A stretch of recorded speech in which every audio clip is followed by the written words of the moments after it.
টুস বাড়াইছে, এটা প্রতিনিয়ত ছেলেপেলেরা খাচ্ছে। আমাদের এতটুকুই চাওয়া যে এইসব জিনিসের দাম যাতে অগণিত হারে না বাড়ানো হয়।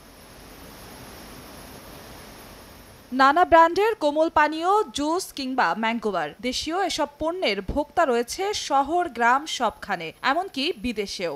রাজস্ব আদায় বাড়াতে উদীয়মান এই বাজারের ভোক্তাকেই এবার টার্গেট করেছে সরকার। আগামী অর্থবছরের জন্য প্রস্তাবিত বাজেটে যার রূপরেখা তুলে ধরেছেন অর্থমন্ত্রী, যা আতঙ্কে ফেলে দিয়েছে ভোক্তাদের। টুস বাড়াইছে, এটা প্রতিনিয়ত ছেলেপেলেরা খাচ্ছে।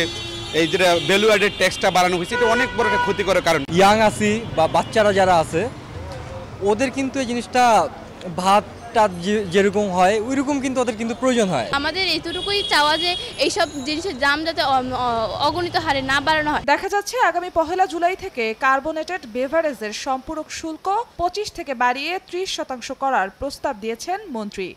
নগদে 500 টাকা বা তার বেশি পেমেন্টে পেতে পারেন ঢাকায় জমিসহ 20 কোটি টাকার পুরস্কার।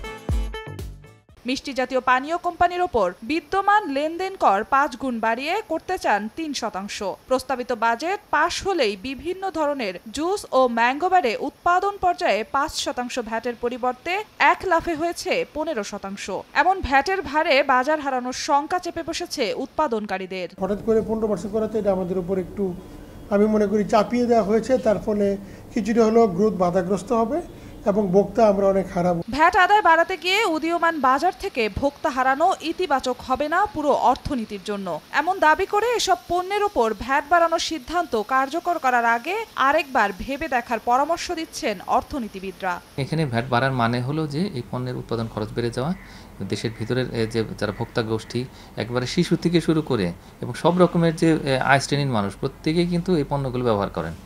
তো সুতরাং তাদের উপরে কিন্তু একটা চাপ তৈরি হচ্ছে এবং এর পাশাপাশি রপ্তানিও নিরুৎসাহিত হবে। কোমল পানীয়ের জন্য নির্ধারিত মাত্রার উপাদানের চেয়ে ভিন্ন মাত্রার উপাদানে তৈরি করা পানীয়ের ক্ষেত্রে সম্পূরক শুল্ক 35% পরিবর্তে 40% নির্ধারণ করার প্রস্তাব করা হয়েছে আসছে অর্থবছরের উত্থাপিত বাজেটে। জিন্নাত আরা যশোয়া, সময় সংবাদ, ঢাকা।